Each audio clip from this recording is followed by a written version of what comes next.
Bah déjà, c'est les connaissances en audio interactif. Parce que du coup, vu que je bosse surtout sur des projets où c'est de l'audio interactif pour l'automobile, derrière, bah, c'est plus simple de réfléchir à comment tout le système fonctionne, aussi les outils de design sonore qui sont à disposition. Ouais, je pense que c'est principalement ça, ouais. Bah, c'est la technique en vrai, c'est la technique pure. Je voulais vraiment aller très bas en termes de code, enfin aller vraiment sur du bas niveau pur, voir comment est-ce que tous les systèmes fonctionnent ouais, à la plus basse échelle entre guillemets. Et aussi apprendre l'embarquer pour des projets perso à côté. Je construis des synthés et du coup j'avais besoin de comprendre comment est-ce que les systèmes fonctionnent dans l'industrie pour après l'utiliser pour mes projets perso. Donc c'est en partie pour les projets perso, mais c'est aussi l'attrait de la technique. Alors malgré que l'automobile en vrai c'est quelque chose qui est assez restreint niveau créativité etc parce que tu auras toujours des clients ou des gens pour te dire non ce type de sound design ça va pas, nous on veut plus ça, blablabla.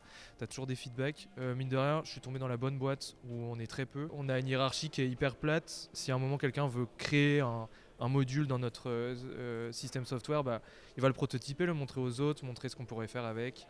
Et après peut-être l'intégrer, mais en fait tout le monde est assez libre de faire un peu ce qu'il veut tant qu'on a du budget pour. Et à côté de ça j'ai des projets perso où je construis des synthés et tout, donc c'est là où je m'éclate un peu plus créativement parlant, où j'ai pas de contraintes de code ou quoi que ce soit, et là ouais, je m'amuse.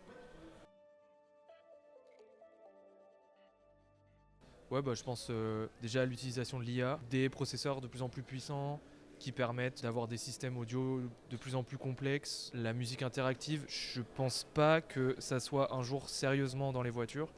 Mais en tout cas, ça évolue et peut-être qu'un jour ça le sera. Mais ouais, ce genre de truc, c'est un peu des gadgets. Mais globalement, c'est ça, ouais. Alors, pour l'automobile, tu as une branche de l'AES. AES, c'est Audio Engineering Society, un truc comme ça. Et je sais qu'ils font des conférences spéciales pour l'automobile, donc l'audio dans l'automobile. Donc tu as pas mal de trucs là-dedans. Pour du code audio, la conférence ADC, Audio Developer Conference, Juice, qui est un framework audio hyper connu, et tu as plein de ressources autour de ça. Et après, ouais, c'est que des blogs ou des trucs comme ça. Les forums Jules aussi, tu as pas mal de trucs que tu peux trouver.